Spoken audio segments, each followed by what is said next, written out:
Assalamualaikum dan salam sejahtera. Saya Muazzez Ibrahim. Selamat datang ke satu program atau rancangan yang mana kita akan menjalankan satu program yang sangat ringkas, sangat sederhana, iaitu forum yang bertajuk bagaimana menentang undang-undang yang zalim. Pada hari ini kita akan membincangkan bersama tokoh-tokoh kita yang dijemput khas, iaitu tokoh pertama saudara Dr. Aziz Bahari yang juga fellow kehormat Penang Institute dan juga pensyarah di Universiti Selangor. Dan panel kedua kita YB saudara Anthony Loke, ahli Parlimen Seremban, dan juga yang ketiga panelis kita saudara Syahrizan yang merupakan seorang peguam yang aktif pada masa ini. So justru itu kami berharap program wacana ataupun forum pada hari ini akan dapat memberi sedikit input ataupun maklumat yang penting bukan sahaja kepada rakyat Malaysia, khususnya kepada bakal-bakal pengundi di pilihan raya kecil Kajang yang akan datang, yang mana maklumat ini penting untuk pengundi-pengundi kita membuat penilaian dan membuat pilihan terhadap calon-calon mereka, yang mana calon-calon ini akan membawa aspirasi rakyat dan untuk membentuk dasar-dasar baik di peringkat negeri, dasar politik atau dasar ekonomi, sosial dan sebagainya, baik di peringkat negeri maupun di peringkat nasional. Jadi atas dasar itu jugalah kita akan adakan satu forum yang penting sebegini menjelang PRK Kajang. Seterusnya saya pergi kepada panelis pertama kita, Dr. Aziz Bahari, berbincang Doktor tentang isu yang kita sebut hari ini, iaitu bagaimana nak menentang satu undang-undang yang zalim. Dan saya rasa penting sebagai doktor, seorang yang mahir dalam bidang perundangan, perlembagaan sebagainya, boleh melihat, mengupas sedikit isu ni dari konteks sejarah, apa yang telah berlaku, apa yang pernah berlaku dan sedang berlaku pada ketika ini, yang boleh kita imbau kembali bila mana berlakunya krisis kehakiman, perundangan ketika zaman 1988 kalau tak silap saya. Mungkin doktor boleh huraikan sedikit. Ya, boleh saudara pengusi, rakan-rakan panelis. Pertama saya fikir kita perlu menjelaskan atau menerangkan apa yang kita katakan sebagai undang-undang yang zalim, undang-undang yang tidak adil, undang-undang yang drakonia. Itu sebagai suatu undang-undang yang umumnya dilihat sebagai menentang tabi'i, ya, boleh disalahgunakan, tidak demokratik dan bertentangan dengan norma-norma yang biasa kita faham daripada semua masyarakat, semua agama, ya. Dan kenapa dia timbul ataupun mengapa wujud undang-undang yang zalim ini, terutama dalam sebuah sistem yang dilihat ataupun didakwa sebagai demokratik seperti Malaysia. Saya melihat bahawa antara sebab mengapa undang-undang yang zalim ini wujud ataupun kekal ialah kerana sistem itu sebenarnya tidak demokratik dalam arti yang sebenar. Jadi ciri demokrasi itu yang didakwa itu sebenarnya ada sebagai suatu fasad semata-mata, suatu yang ditayangkan, yang tidak real, yang tidak wujud, ya. Jadi dengan kerana itu maka kritik tidak dibenarkan. Dengan kerana itu makanya sistem itu tidak membenarkan suatu pilihan raya yang adil. Maka parti yang berkuasa itu berlagak ataupun kekal sebagai sebuah satu parti. Makanya dia mengekalkan segala undang-undang yang zalim dan menentang tabi'i tadi, dan sukar untuk di-repeal ataupun dimansuhkan. Jadi itu senario yang menyebabkan wujud atau kekalnya undang-undang yang dianggap zalim atau drakonia tadi. Dan saya melihat bahawa dengan demikian maka Malaysia yang mendakwa dirinya demokrasi itu pada hakikatnya adalah merupakan sebuah sistem yang tidak berbeza atau tak jauh berbeza dengan sistem satu parti, totalitarian ataupun negara-negara yang kuku besi, ya. Kerana itu sebenarnya ciri-ciri yang kita lihat wujud ataupun terserlah dalam sistem-sistem yang sebelum ini policy sistem komunis dan sebagainya, ya. Jadi undang-undang seperti itu tujuannya adalah untuk mengekang, yang keduanya untuk menakutkan massa, yang ketiganya untuk memastikan bahawa rejim yang satu parti itu kekal selama-lamanya. Jadi saya fikir ini antara beberapa ciri yang telah pun ataupun yang perlu kita perhatikan, dan di Malaysia sebenarnya telah wujud lama, dan sebahagian daripada undang-undang ini sebenarnya adalah merupakan peninggalan daripada pentadbiran British, ya. Tetapi setelah British itu meninggalkan kita ataupun setelah mereka memberikan kemerdekaan kepada kita, undang-undang yang zalim itu dikekalkan oleh rejim yang ada, oleh pemerintahan yang ada. Dan dalam beberapa kes, beberapa keadaan kita lihat bahawa undang-undang itu semakin diperketatkan.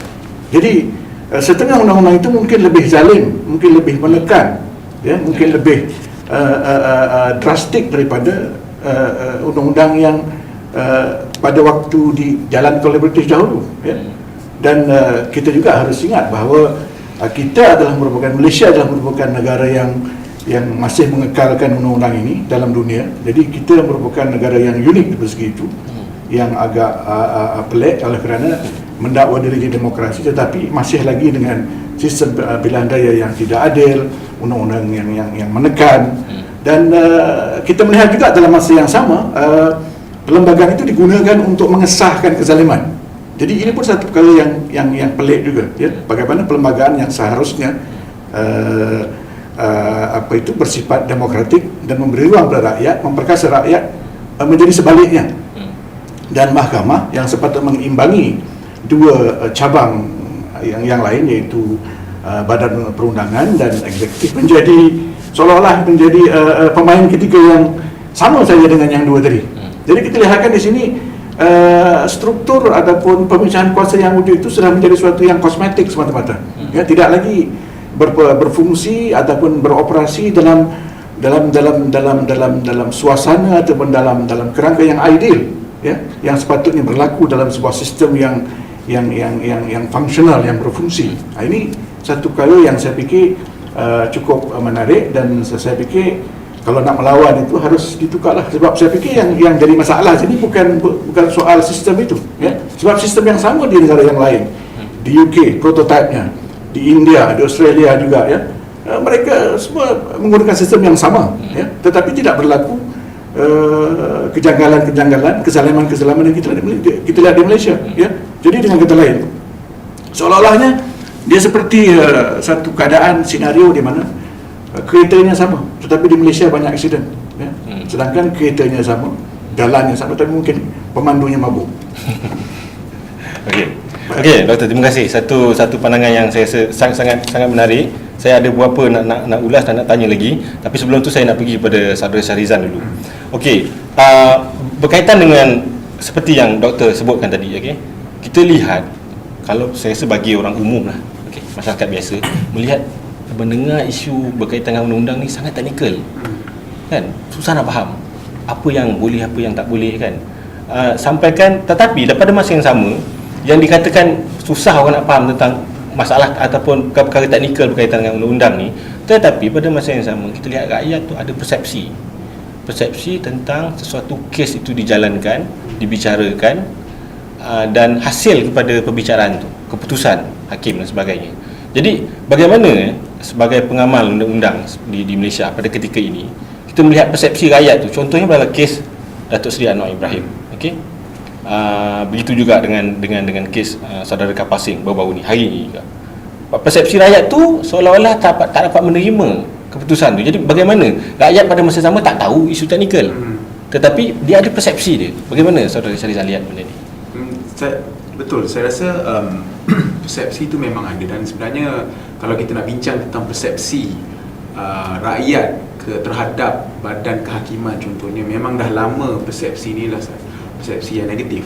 Sebenarnya bukan badan kehakiman saja, badan-badan lain yang ada, kita mempunyai satu defisit dalam kepercayaan rakyat terhadap badan-badan ini. Kita jangan ambil kehakiman saja, kalau kita lihat parlimen sendiri, kalau kita lihat contohnya Suruhanjaya Pilihan Raya, kalau kita lihat mana-mana badan civil service, Cuma mungkin orang masih ada respect kalau kita bincang tentang Auditor General. Sebab tiap-tiap tahun dia keluarkan, nampaknya macam dia buat kerja. Tapi yang lain kalau kita lihat, memang persepsi orang ramai terhadap badan-badan ini telah merudum. Dan kita kena tanya kenapa. Dan badan-badan ini juga kena iktiraf bahawa sememangnya persepsi orang ramai terhadap mereka adalah di satu tahap yang amat tidak memberangsangkan. Tapi masalahnya apa kita lihat, mereka langsung tak nak iktiraf. Mereka terus berbuat demikian seperti tak ada masalah. Saya beri contoh tentang apa yang berlaku pada minggu lepas, iaitu rayuan pihak pendakwa raya dalam kes Datuk Seri Anwar Ibrahim. Kita dah tahu, kehakiman dah tahu ada persepsi bahawa ini adalah satu selective prosecution ataupun satu persecution seperti kata saudara Christopher Leong, Malaysian Bar President.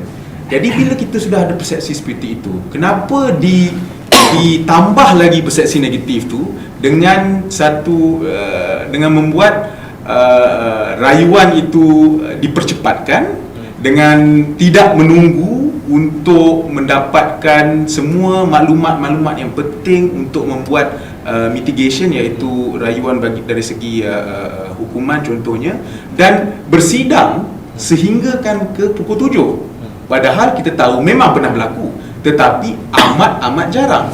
Tetapi mengapa unholy haste untuk menjatuhkan hukuman ke atas Datuk Seri Anwar Ibrahim? Padahal di belakang at the back of the mind of the rakyat, kita tahu bahawa minggu depannya, hari ini, ada satu pilihan raya kecil yang mana Datuk Seri Anwar akan menjadi salah seorang daripada calon. Dan kita juga tahu, sekiranya Datuk Seri Anwar rayuan pendakwa raya dibenarkan dan dia disabitkan ke atas tuduhan ini, dia akan tidak layak menjadi salah seorang pencalon. Kalau kita fikir, kalaulah kata hukuman tersebut ditangguhkan mungkin 1 minggu lepas itu, dia sebenarnya boleh bertanding di Kajang. Walaupun mungkin dia disabitkan, ya, didapati bersalah, tetapi sekiranya hukumannya, mitigation dia dibuat mungkin seminggu selepas itu, dia boleh bertanding di Kajang. Sebab disqualification dia tu mungkin tak berkuat kuasa lagi. Contohnya. Jadi tetapi bila rakyat lihat ini semua, rakyat akan berfikir ada suatu benda yang tak kena. Ada sebab yang tersembunyi mengapa kes ini ingin dibawa ke hadapan dan didengar. Dan ini masalahnya. Dan bila kita sebagai pengamal undang-undang cuba nak memberi penerangan kepada orang ramai, bila persoalan-persoalan ini berbangkit, kita hanya boleh kata kita tak tahu, tetapi ini persepsinya. Kita tak ada satu penjelasan yang boleh kita beri keyakinan kepada orang ramai bahawa ya memang badan kehakiman itu bebas dan tidak ada apa-apa yang perlu dibimbangkan contohnya. Jadi itu masalah yang kita hadapi. Jadi bagi saya, badan-badan ini harus iktiraf bahawa ada masalah dan harus memperbaiki imej itu. Bukanlah kita kata kita tak tahu sebenarnya betul atau tidak. Mungkin kita tak ada bukti, tetapi persepsi itu penting kerana orang ramai perlu ada keyakinan ke atas badan-badan tersebut. Dan kalau tanpa ada keyakinan, apa-apa yang mereka buat walaupun betul sekalipun, orang tak akan percaya dan orang tak akan ada keyakinan. Okey, terima kasih Saudara Syarizan. Saya rasa ada banyak kaitan antara hujah Dr. Aziz Bahari tadi, iaitu ada sebut tentang selektif, pendakwaan selektif. Itu juga Syarizan. Okey, saya nak pergi pada Saudara Anthony, iaitu masalah tadi persepsi persepsi masyarakat, rakyat tentang pendakwaan-pendakwaan ini, perbicaraan ini. So, adakah ini satu, dari segi aspek politik, adakah kita boleh lihat benda ini, masalah ini, politik adalah satu krisis credibility pada institusi kita? Okey, dan berkaitan pula dengan kita nak kaitkan, maksudnya nak lihat benda ni, krisis credibility dan sebagainya dalam konteks politik, amalan politik kita pada hari ini, terutama dalam isu pencalonan Datuk Seri Anwar di PRK Kajang? Sudah memang masalah di kebanyakan institusi yang kita ada di negara ini, dia ada masalah credibility dari segi kepercayaan orang ramai kepada badan-badan tersebut, kepada institusi tersebut. Kerana mana-mana negara, institusi ini perlu bersifat adil, bersifat neutral. Kerana kalau dalam satu sistem demokrasi, umpamanya badan kehakiman, badan Suruhanjaya Pilihan Raya dan sebagainya, ini adalah badan-badan yang perlu di atas politik. Dia tak boleh dikawal ataupun ada unsur-unsur penglibatan mana-mana pihak politik ataupun pemimpin politik dalam badan-badan ini, seolah-olah bahawa pemimpin politik boleh menguasai dan boleh campur tangan ataupun menyebabkan keputusan yang dibuat itu berpihak kepada mana-mana satu pihak. Jadi dalam kes Datuk Seri Anwar Ibrahim amat jelas bahawa ada campur tangan daripada pihak yang ada kepentingan politik. Kerana seperti yang dikatakan oleh saudara Syarizan tadi, keputusan itu sudah tentunya memberikan satu kesan kepada pilihan raya kecil ini dan juga kepada kerjaya politik Datuk Seri Anwar Ibrahim, dan juga secara keseluruhannya ialah hala tuju Pakatan Rakyat yang kebetulan merupakan pakatan ataupun gabungan politik yang telah memberikan persaingan yang cukup hebat kepada parti pemerintah. Jadi ini kita lihat bahawa ada hubung kait dia. Saya rasa tidak ada mana-mana pihak yang tidak percaya bahawa ini tak ada hubung kait. Jadi kerana umum diketahui bahawa Datuk Seri Anwar Ibrahim itu merupakan pemimpin utama dalam Pakatan Rakyat, dan beliaulah yang telah boleh dikatakan memainkan peranan dan sumbangan menyatu padukan parti-parti pembangkang di Malaysia ini. Kalau sebelum wujudnya Datuk Seri Anwar Ibrahim atau dalam pembangkang, sebelum ini beliau dalam kerajaan, pembangkang dilihat tidak dapat mencapai satu kata sepakat. Dan apabila ada kes Datuk Seri Anwar Ibrahim ini merupakan seolah-olah satu pertanda, walaupun telah banyak kes yang sebelum ini yang ada banyak dilihat sebagai ada campur tangan daripada pihak pemerintah, tetapi oleh kerana Datuk Seri Anwar Ibrahim, kes ini yang tak mendapat perhatian umum, maka saya rasa ini merupakan satu kes yang telah membuka mata masyarakat, terutamanya masyarakat Melayu, terhadap masalah-masalah dalam badan kehakiman kita. Okey, terima kasih saudara Anthony. Satu ulasan yang sangat saya rasa agak jelas. Saya nak pergi kembali pada Dr. Aziz Bari. Ada masalah persepsi, ada isu credibility kat sini. Okey, tadi doktor ada sebut tentang cara atau sistem kehakiman kita. Sebenarnya sistem itu tidak ada masalah, tetapi bermasalah dari segi amalannya. Okey, jadi boleh tak doktor mungkin jelaskan sedikit bagaimana adakah isu-isu yang timbul pada hari ini, kes-kes yang dibicarakan pada ketika ini boleh dianggap sebagai satu perbicaraan politik, pendakwaan politik, yang mana contoh begitu juga dengan kes Karl Pasing pada hari ini yang dijatuhi hukuman tu. Bagaimana doktor melihat masalah krisis kehakiman ataupun keadilan kita dalam konteks Malaysia ni dari segi amalannya? Ya, kalau kita ditanyakan soal wujudnya unsur politik itu, saya tidak menafikan, oleh kerana pertama sekali kalau kita melihat sifat undang-undang awam itu, public law itu, termasuk juga perlembagaan itu sendiri ataupun undang-undang perlembagaan, dia adalah merupakan suatu undang-undang ataupun suatu sisi politik kepada undang-undang. Jadi kita memang tak boleh menafikan timbulnya unsur politik itu. Yang keduanya, kita harus juga ingat bahawa bidang ataupun ruang lingkup undang-undang ini adalah merupakan keputusan awam, public decision. Jadi kalau yang melibatkan keputusan awam itu atau rakyat itu mau tidak mau politik. Sama juga seperti harga ikan, harga sayur, masalah air. Kalau sudah melibatkan soal keputusan, kesulitan rakyat, makanya jadi politik. Itu politik dalam arti kata yang mudah, ya. Jadi berbalik pada soal pendakwaan, memang saya tidak menafikan bahawa ada pertimbangan undang-undang yang tidak bersifat politik, ya. Tetapi harus kita ingat bahawa dalam sistem kita itu keputusan mendakwa itu adalah keputusan kerajaan. Dan ini satu perkara yang kita tidak boleh lari oleh kerana dia disebut oleh perlembagaan sendiri. Ya. Jadi keputusan mendakwa atau tidak, kalau didakwa undang-undang yang mana, ya, merayu atau tidak adalah keputusan kerajaan, sebab peguam negara itu, baik dia peguam yang duduk dalam kabinet atau tidak, adalah merupakan sebahagian daripada kerajaan. Ya. Jadi makanya kerajaan tidak harus cuba lari ataupun cuba menafikan bahawa ini bukan keputusan politik. Ini saya fikir berbohong kepada rakyat. Ya. Satu yang kedua, ya, sistem kita ini sedikit berbeza dengan umpamanya sistem yang asal di UK. Ya.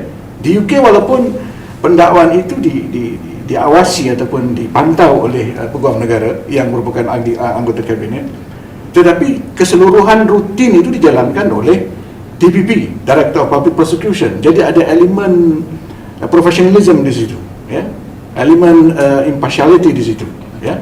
Di sini tidak. Di sini segala-galanya itu mau tidak mau, baik melihat perlembagaan, melihat kanun acara jenayah, memang dipusatkan di tangan peguam negara. Jadi dia tak boleh lari, dia tak boleh, menteri tak boleh kata ini peguam negara tak kata ini menteri. Ya. Jadi kita jangan letihkan rakyat dengan silap mata dan helah-helah yang tak masuk akal, lawak-lawak yang membodohkan ini. Ya. Jadi ini yang rakyat jadi letih tengok kan. Jadi maka itu yang saya setuju dengan apa yang disebut oleh saudara Syahrizan tadi, soal persepsi, soal tanggapan itu. Tanggapan yang ada asasnya. Ya. Jadi kalau rakyat sudah ramai begitu, maka tanggapan ini tak boleh diremehkan ataupun didismiss begitu sahaja. Ya. Dan ini telah berlaku bertahun-tahun dengan secara konsisten. Jadi rakyat ini bukan bodoh. Ya. Tambah sekarang dengan adanya perhubungan yang canggih itu. Ya. Rakyat tahu keputusan pukul 10:01 minit sudah sampai ke seluruh negara. Ya. Dan mungkin setengah itu secara terus-menerus live lagi. Jadi maknanya rakyat tidak boleh dibohongi oleh seperti dahulu. Dan seperti yang disebut oleh saudara Syahrizan tadi, agak pelik sampai tengah malam. Jadi tak pernah, jarang sangat hakim bekerja begitu kuat sekali. Ya. Dan karakter-karakter yang kita tengok keputusan. Tapi doktor, minta maaf, saya mencelah. Ada yang mendakwa pula, ada pihak mendakwa pula, itu tidak bersalahan dengan amalan mahkamah untuk kerja extra time. Tapi jarang. Amat jarang. Dalam undang-undang ni, walaupun dia tidak mungkin tidak melanggar peraturan ataupun peruntukan jelas hitam putih undang-undang, tetapi kalau lain daripada biasa itu orang jadi tertanya-tanya mengapa. Sebab satu perkara yang kita harus ingat ialah bahawa ada sebab mengapa sesuatu amalan itu menjadi konsisten, menjadi tetap, oleh kerana supaya jangan timbul tanggapan yang tidak senang, tidak enak. Jadi ini satu perkara yang saya fikir, saya setuju dengan saudara Syahrizan. Kenapa Badan Kehakiman tidak berhati-hati dalam soal ini? Sebab saya fikir mereka tidak peka, mereka tidak bisu, mereka tidak buta. Saya tak fikir hakim ini buta, saya tak fikir hakim ini peka. Mereka tahu, mereka baca surat khabar. Tetapi saya fikir mereka memilih untuk tidak lari ataupun tidak menjauhkan diri daripada kerajaan, ataupun they chose not to disentangle themselves from the government. Ini masalahnya. Dan mengapa? Jadi ini yang menjadi masalah. Dan satu dari undang-undang pun pendekatan atau keputusan yang mereka ambil itu bukan keputusan yang satu-satunya. Saya berikan contoh. Kalau orang langgar lampu merah, memang salah, tak ada keputusan lain, ya. Tak ada kata salah dengan tak salah. Langgar lampu merah bersalah. Ya? Tetapi dalam soal ini ada keputusan lain, tak bersalah umpamanya. Mengapa hakim begitu cepat sekali mengambil keputusan? Dan kalau kita tengok banding dengan Herald, mengambil masa, ya. Jadi tidak terus. Saya fikir pun saya pun terkejut. Ini ekspres ini kan. Jadi ini perkara pelik yang saya fikir hakim itu sendiri tahu bahawa ini jangan berlaku. Dan seperti yang saya sebutkan tadi, karakter-karakter yang terlibat, ya. Hakim Datuk Zahawi umpamanya, dia memutuskan soal kes PPSMI yang bertentangan dengan perlembagaan. Jadi rekod mengenepikan perlembagaan yang jelas itu untuk mempertahankan kerajaan sudah nampak begitu banyak sekali. Jadi makanya keputusan Datuk Seri Anwar dalam Sodomi 2 itu satu keputusan yang sudah pun diduga, dan mungkin saya fikir orang sekarang ini sudah boleh agak. Kalau dia merayu ke Mahkamah Persekutuan, apa yang akan berlaku? Jadi satu perkara yang saya fikir pelik, dan begitu juga dengan kes Kapal Singh. Ya? Jadi ini satu perkara yang bagi saya malang, kerana kehakiman atau badan kehakiman atau hakim-hakim memilih untuk tidak menjauhkan diri daripada kerajaan, sedangkan mereka boleh berbuat begitu. Okey, terima kasih Doktor. Saya agak hayal mendengar penjelasan tadi. Saya rasa satu penjelasan yang sangat baik. Okey, Saudara Syarizan, saya nak pergi pun berkaitan juga dengan apa yang saya tanyakan pada doktor tadi, iaitu yang disebut tadi selective prosecution tu kan, pendakwaan selektif tu. Tetapi ada juga suara yang menyebut dulu Anwar 2012 menang kes sodomi tu, tak ada isu, tak ada kata mahkamah tak baik. Tapi bila kes rayuan kalah, mahkamah dikatakan mahkamah pula tak baik. Jadi sebagai kita, bagaimana kita melihat benda ni, yang dikatakan persepsi terhadap mahkamah itu jelas adil, neutral, bersifat neutral dalam isu yang diutarakan begini. Bagaimana kita melihat benda itu? Ya, saya rasa kita akan balik kepada keputusan yang dibuat. Okay. Jadi kita sebagai rakyat mungkin ada yang arif sikit tentang undang-undang, ada yang tidak. Tetapi kita mempunyai hak untuk melihat keputusan itu sama ada ia betul atau tidak. Jadi kalau memang keputusan tersebut, kalau kita lihat memang ada dia mengikut undang-undang, mengikut perlembagaan, mengikut apa yang termaktub dalam akta-akta contohnya, dan memang salah ke apa, dan kita kalau rakyat rasa itu keputusan yang betul, dan sepatutnya mereka boleh menyuarakan. Jadi masalahnya sekarang adalah bukannya kita kata kita ni selektif dari segi judgement yang kita buat. Kalau keputusan tu memang betul, saya rasa rakyat tak ada masalah. Rakyat tak ada masalah. Tetapi macam saudara doktor tadi cakap bahawa bila kita ada satu keputusan, kita tak sentuh langsung keputusan tu sama ada betul tidak, sebab grounds of judgement tak keluar lagi. Keputusan tentang Datuk Seri Anwar contohnya, susah kita nak buat apakah betul atau tidak. Tetapi lihat keadaan yang surrounding keputusan tersebut tu, begitu banyak persoalan yang timbul. Itu masalahnya. Ya? Jadi bila memanglah kita akan kata ada keputusan yang bagus, contohnya kes-kes Papagomo contohnya, berapa kali dia dah kalah sama fitnah. Tak semestinya kita kata terus menerus kita kata badan kehakiman itu bebas. Ya? Kita tak boleh kata macam tu.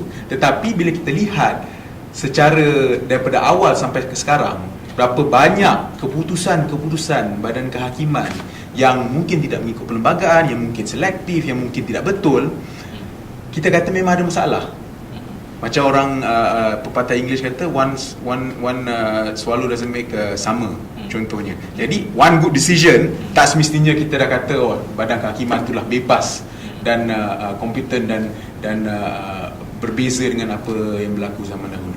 Jadi isu ini sendiri, dan saya nak sentuh lagi satu perkara. Kita banyak bercakap tentang kehakiman, tetapi kita juga lupa bahawa sebenarnya peguam negara juga bagi saya melakukan selective prosecution ataupun nampak seperti melakukan selective prosecution, sebab contohnya kita lihat dalam kes-kes yang kini sedang berlangsung berkenaan dengan Perhimpunan Aman contohnya, betapa banyak ahli-ahli parti pembangkang ataupun ahli-ahli aktivis yang bukan pro kerajaan yang telah didakwa dengan di bawah Akta Perhimpunan Aman ni. Dan berapa banyak bilangan NGO-NGO yang pro kerajaan ataupun ahli-ahli parti-parti politik yang dalam kerajaan persekutuan contohnya yang didakwa. Padahal kalau kita lihat, saya beri contoh yang perhimpunan yang kononnya nak memberi reward kepada siapa yang menampar YB Teresa Kok. Saya berapa kali tanya dalam Twitter kat PDRM, mereka dah bagi notifikasi ke tidak di bawah Akta Perhimpunan Aman? Tak ada jawapan. Dan saya rasa memang mereka tak beri notifikasi, sebab kalau kita lihat timeline yang berlaku tu, memang bila video itu mula-mula keluar sampailah perhimpunan mereka, memang tak sempat mereka nak bagi notifikasi. Tetapi IGP langsung tak cakap dan tak ada pendakwaan langsung ke atas mereka.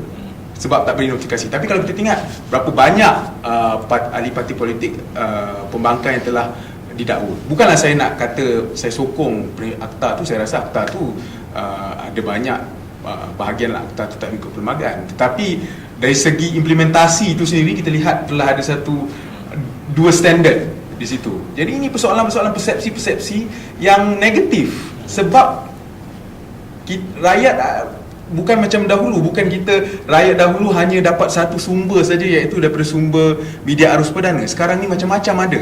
Sekarang ni bila keputusan macam saudara doktor cakap, bila keputusan tu dah keluar, on the spot orang lain tahu. On the spot satu Malaysia tahu tentang apa keputusan tersebut.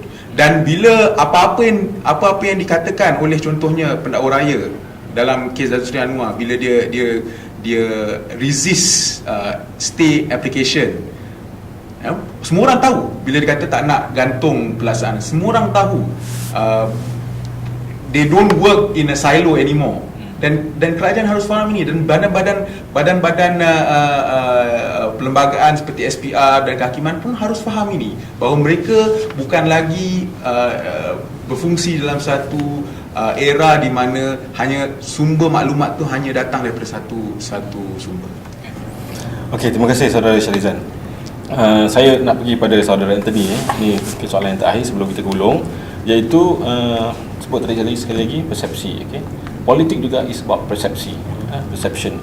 So bagaimana sebagai seorang ahli politik, okey, melihat pertemuan persepsi bila mana, okey, kita bercakap pasal skep undangan, akan ada kemungkinan besar 2 kursi parlimen akan ada pilihan raya kecil lagi selepas ini. Okey, ini kemungkinan pilihan besar. Jadi bagaimana persepsi ini kita seorang ahli politik lihat, dan bagaimana seharusnya masyarakat lihat keadaan ini dengan masalah kredibiliti sistem perundangan kita dan sebagainya. Mungkin ya, sudah tentu kalau perkara-perkara seumpama ini memberikan kesan kepada trend pengundi, kepada sokongan pengundi kepada politician, kepada parti politik, sama ada di pihak pemerintah ataupun di pihak pembangkang. Dia ada kesan dia, terutamanya apabila ada dalam musim pilihan raya. Sebab dalam mana-mana pilihan raya, apa yang berlaku di antara 2-3 bulan sebelum pilihan raya itu ataupun dalam tempoh pilihan raya itu, ia memberikan kesan kepada pola pengundian pengundi. Sebab pengundi ini dia bukan semua pengundi dia pengundi tegar kepada mana-mana satu politik.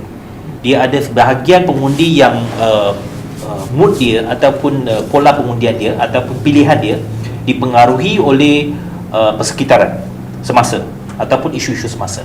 Dan apabila pengundi melihat bahawa ada perkara-perkara yang tak betul yang dilakukan oleh satu pihak, katakan kalau dalam kes Datuk Seri Anwar Ibrahim, kalau dilihat ada ketidakadilan terhadap Datuk Seri Anwar Ibrahim, dan ketidakadilan itu berlaku hasil daripada satu keputusan campur tangan daripada pihak kerajaan, maka ini sudah tentunya akan memberikan kesan negatif kepada parti pemerintah.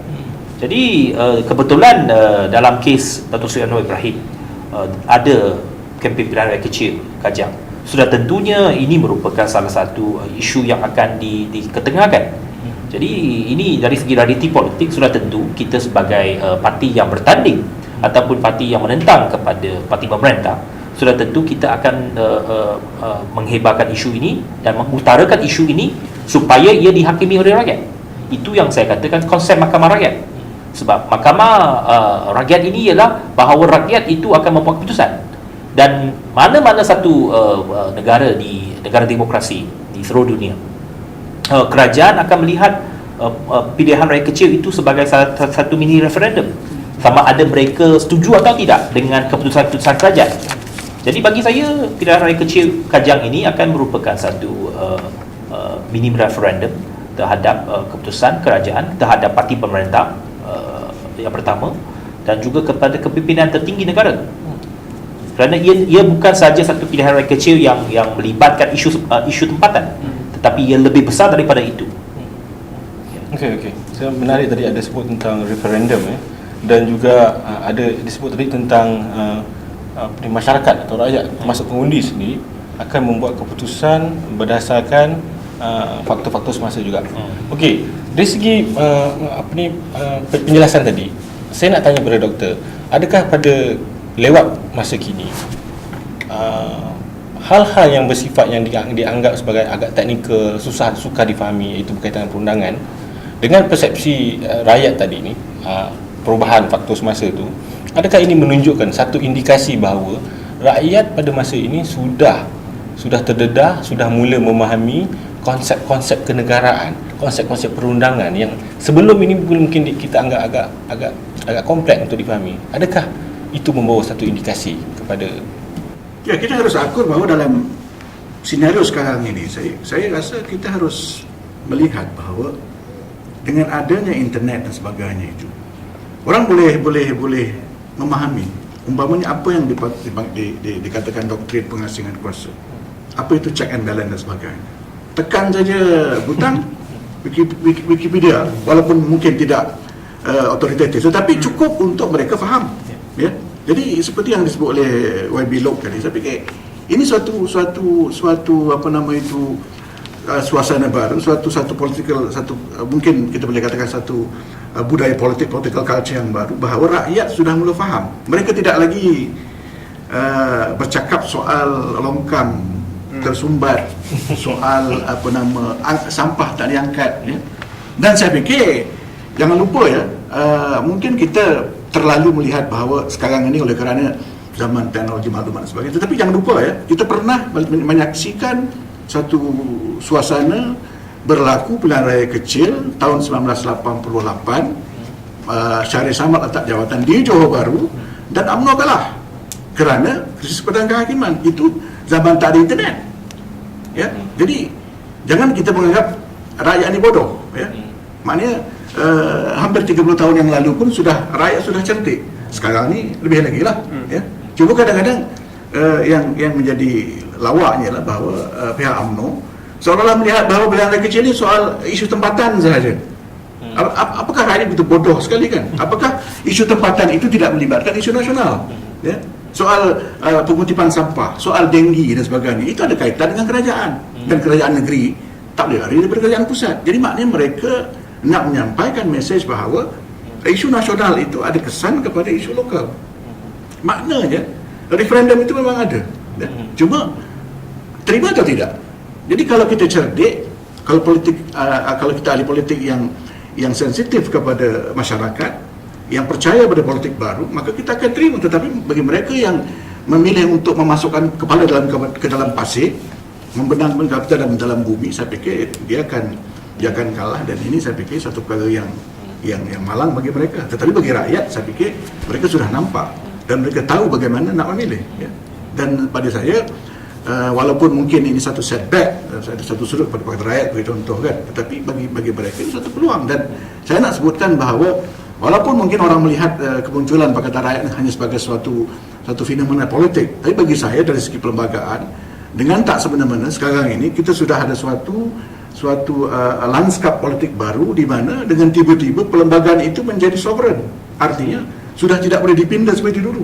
Kalau kita tengok tahun 88, bila Syahrir Samad letak jawatan, maka Mahathir pindah perlembagaan dengan dia ada 2/3, siapa yang letak jawatan tak boleh bertanding 5 tahun. Sekarang tak boleh lagi, ya.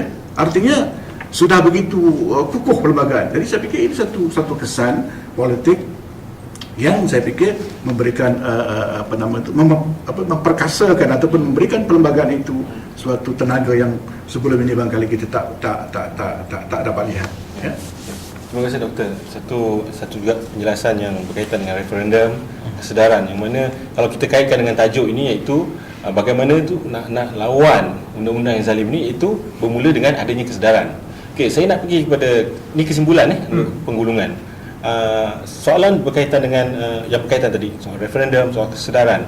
Bagaimana sebagai pengamal undang-undang melihat kesedaran rakyat ini mampu membawa satu budaya politik baru yang mana ahli politik sendiri perlu mengikut rentak atau perubahan yang dibawa oleh rakyat ini sendiri? Bagaimana? Saya bagi contoh yang saya suka guna, iaitu pindaan terhadap Akta Universiti dan University College. Benda ni sebenarnya dah lama, iaitu kekangan ke atas pelibatan politik dan juga pemerhatian ataupun pendapat politik ke atas mahasiswa. Dah lama dah sebenarnya. Dan usaha atau pergerakan mahasiswa untuk mengubah undang-undang ini sebenarnya pun dah lama. Tetapi perjuangan itu masuk ke dalam mainstream apabila 4 anak muda ditangkap di Hulu Selangor. Mereka dikenali sebagai UKM4. Dari situ kita lihat satu titik permulaan perjuangan mahasiswa ni untuk melibatkan diri dalam politik itu masuk kepada mainstream. Masuk kepada mainstream di mana orang ramai tahu bahawa ada isu ini dan mereka melihat bahawa isu ini, kekangan ini sebenarnya tidak masuk akal. Bagaimana kita boleh mengekang mahasiswa daripada melibatkan diri dalam politik, dan bukan sahaja itu, daripada memberi pandangan tentang parti-parti politik, sama ada sokongan atau bantahan terhadap parti-parti politik, bagaimana ini boleh menjadi munasabah atau reasonable di dalam situasi sekarang. Jadi bila kita lihat itu, kita lihat mula pendapat ataupun public opinion tentang perkara ini mula mendapat sokongan orang ramai. Dan kita lihat, oleh kerana inilah satu isu yang mungkin dari segi survival politik bukannya terlalu divisif mungkin, kita lihat juga ahli daripada parti politik dalam Barisan Nasional, terutamanya yang muda, mula juga mengambil memberi sokongan kepada pergerakan untuk mengubah ini. Kita lihat almost saya rasa satu titik tengah telah dicapai di antara parti-parti pembangkang dan parti-parti Barisan Nasional, di mana mereka menyatakan bahawa mereka merasakan bahawa kekangan ini tidak lagi harus ada. Dan di situ kita lihat akhirnya ia menjurus kepada tindakan ke atas akta tersebut. Ia mungkin tidak cukup, bagi saya sendiri tak cukup, tetapi ia menunjukkan bahawa ini adalah satu contoh yang baik di mana kita boleh tukar ataupun kita boleh menggunakan public opinion itu, menggunakan isu, kita boleh bawa dia kepada mainstream, kesedaran itu akan ada dan kemudiannya pindaan akan dibuat. Contoh lain, ISA 30 tahun aktivis-aktivis dan parti pembangkang dan juga Malaysian Bar berkempen untuk membuang ISA, tapi akhirnya apabila ianya telah menjadi satu benda yang mainstream dan orang ramai melihat berapa zalim ianya, akhirnya kerajaan memansuhkan ISA. Mungkin sekarang kita mungkin nampak ada akta-akta lain yang mungkin sama zalim, tetapi dari segi kalau kita lihat ISA itu sendiri, ianya termansuh sebab terdapatnya popular support ke atas pemansuhan akta tersebut. Jadi saya rasa ini contoh-contoh yang baik untuk kita lihat bagaimana kita boleh dapat menggembleng popular support untuk mengubah undang-undang yang zalim. Okey, terima kasih saudara Syarizan, satu gulung yang sangat-sangat menarik. Okey, yang terakhir sekali kepada saudara Anthony, berkaitan dengan tadi saudara Syarizan ada sebut tentang faktor orang muda, faktor usaha kesedaran orang muda yang beri kesan kepada faktor mainstream, popular, hingga beri kesan kepada berlakunya pindaan-pindaan. Soal pindaan itu bagaimana, kesan dan bagaimana, itu soal kedua lah, tetapi sudah ada kesan, impact. Jadi bagaimana pula dalam konteks yang lebih fokus, kalau kita sebut dalam konteks PRK Kajang, okey, kita dah tahu ada latar di sini, ada masalah dari segi sistem perundangan dan sebagainya. Bagaimana referendum di Kajang ini boleh beri kesan kepada impak nasional, termasuk golongan-golongan pengundi, baik orang muda. Saudara Khairi Jamaluddin pun ada sebut lebih kurang 40% faktor orang muda di Kajang ni boleh beri kesan. Jadi bagaimana lihat benda ni, referendum ni boleh beri kesan kepada nasional dan khususnya rakyat Malaysia? Sudah tentu mana-mana satu pilihan rakyat kecil dia ada pengertian dia kepada kepimpinan politik di peringkat nasional, terutamanya kepada kerajaan, kepada parti pemerintah, dan terutamanya kepada kepimpinan Perdana Menteri ketika itu. Kalau pilihan raya umum, dia mungkin dia seluruh negara dan mungkin dia tidak fokus kepada mana-mana satu isu ataupun satu perkara. Tetapi dalam konteks pilihan raya kecil Kajang ini, dia fokus, dan sudah tentunya isu Dato' Seri Anwar Ibrahim dijatuhkan hukuman ini merupakan satu isu yang sangat penting, dan yang akan menjadi isu tengah ataupun central issue kepada kempen pilihan raya kecil ini. Tapi salah satunya ketidakpuasan hati itu ada menjangkaui kes Anwar Ibrahim, tetapi ada juga perkara-perkara lain. Kalau keputusan ini memihak kepada Pakatan Rakyat dan dari segi KPI kita ataupun dari segi sasaran kita, sekarang Pakatan Rakyat bukan sahaja mensasarkan untuk menang, tetapi untuk mensasarkan untuk mencipta satu rekod dalam pilihan raya kecil, dalam sejarah pilihan raya kecil negara, iaitu sasaran kita ialah untuk mendapat undi yang tinggi, yang cukup tinggi untuk menghilangkan deposit calon Barisan Nasional. Kalau itu berlaku, kalau itu tercapai, maka ia akan memberikan satu mesej yang cukup kuat kepada Barisan Nasional, terutamanya Perdana Menteri Datuk Seri Najib, bahawa jangan main-main dengan sistem kehakiman ini. Rakyat cukup marah apabila sistem kehakiman ini diperkosa dan dipergunakan untuk kepentingan politik. Maka ini akan memberikan satu signal kepada Barisan Nasional bahawa kalau kamu teruskan cara sebegini, maka rakyat tidak akan teragak-agak untuk buang Barisan Nasional dari kerajaan pada pihak PIU yang ke depan nanti. Itu kesimpulan saya. Terima kasih Saudara Anthony. Sangat jelas, iaitu PRK Kajang ini merupakan satu referendum yang sangat jelas. Dia bukan isu lokaliti lagi, bukan isu-isu yang terpencil, tetapi isu yang sangat besar, iaitu menghantar satu mesej yang jelas kepada kerajaan yang merupakan yang didukung oleh Parti Barisan Nasional. Okey, sepatutnya dah habis, tapi saya nak minta satu mesej lagi daripada Dr. Azibari. Okey, boleh gulung sedikit 2 minit tentang mesej yang paling penting sekali untuk bukan sahaja untuk rakyat Malaysia, termasuk juga untuk orang-orang Kajang, pengundi-pengundi di Kajang, berkaitan dengan isu yang kita debatkan hari ini, iaitu bagaimana kita nak melawan undang-undang yang zalim dalam konteks PRK Kajang. Ya, saya fikir dalam sistem demokrasi rakyat mempunyai kuasa untuk menukar kerajaan, dan kerajaan itu yang akan memberi upaya untuk kita membersihkan statute book ataupun buku undang-undang kita daripada undang-undang yang merepek ataupun tidak adil ini. Dan saya rasa pengundi di Kajang mempunyai peluang untuk mencipta sejarah, ya. Dan saya fikir pengundi Kajang harus menyertai Johor Bahru, menyertai Arau, ya, sebelum ini, untuk memberikan mesej kepada UMNO BN bahawa mereka tidak boleh berbuat sesuka hati.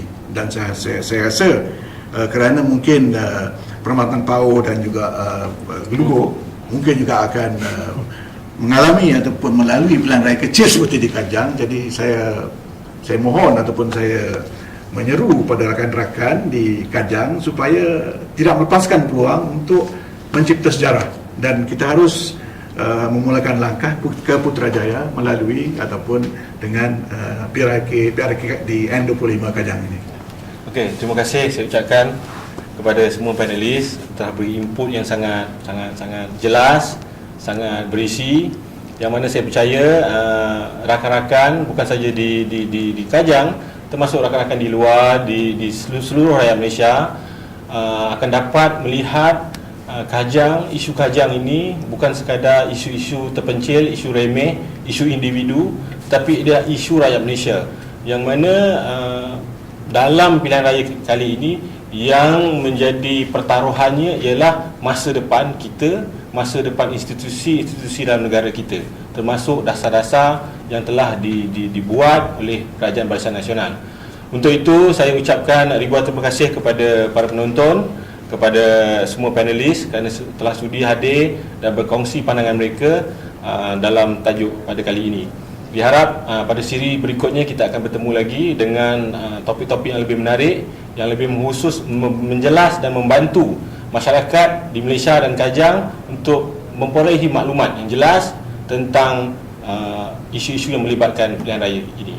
So, saya Mazhar Ibrahim mengucapkan ribuan terima kasih kepada semua, dan juga saya mengambil kesempatan ini untuk sama-sama kita mendoakan kepada kru-kru dan juga penumpang MH370 yang dilaporkan telah hilang, dan juga saya doakan kepada semua petugas-petugas keselamatan, pasukan keselamatan yang sedang bekerja keras berusaha untuk menjejaki pesawat tersebut. Kami daripada Pakatan Rakyat dan seluruh panelis ucapkan selamat buat semua. Sekian, terima kasih.